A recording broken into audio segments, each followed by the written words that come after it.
В Национальном музее открылась республиканская выставка декоративно-прикладного искусства и народных промыслов «Мастер года-2021». Традиционно она собирает самых талантливых умельцев со всей республики. Отметим, после долгого ковидного перерыва учреждения культуры вновь открыли свои двери, и «Мастер года» стал одним из первых знаковых событий, которые могут посетить жители Коми. Чем будут удивлять на выставке, узнал Павел Королев. В этом году «Мастер года» проводят вот уже в 28-й раз, а мастерица Тамара Хабарова принимает в нем участие практически каждый год. Признается, один раз только пропустила. Вот и сейчас она представила полотенце и платье с тамбурной вышивкой. Эта техника появилась на Ближнем Востоке, была в Древнем Риме и Греции, но некоторые элементы можно найти и в работах коми-мастериц. Эти вышивки тоже использовались у нас и в республике Коми. И вот я по музеям хожу и ходила, и смотрю там в элементы тамбурной вышивки, счетной вышивки использованы. Даже в книгах наших, которые про рукоделие, там я видела эти элементы вышивки, именно при изготовлении костюмов.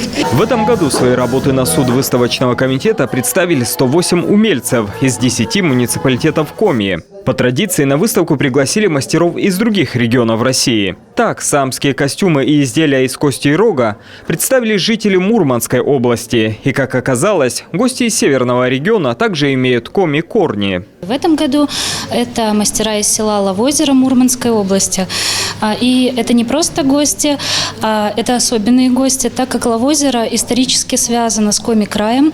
В конце XIX века группа коми-иженцев, оленеводов переселилась туда, из Закопытки, и с тех пор там обосновались и ведут быт общий вместе с саамами.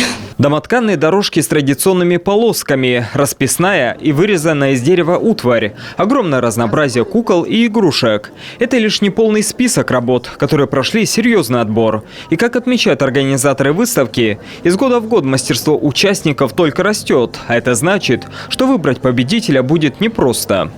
Конечно, сложная работа по отбору мастеров, потому что надо держать марку, надо всегда следить за тем, чтобы планка не падала, и это очень сложно. И не обидеть мастера, опять же, грамотно и как-то очень объективно оценить его творчество, это сложно очень. Выставку «Мастер года» можно будет посетить до 29 апреля. Тогда будут объявлены лауреаты выставки и главный победитель – новый лауреат премии правительства Коми имени Семена Аверина. Павел Королев, Роман Боровиков, телеканал Юрган.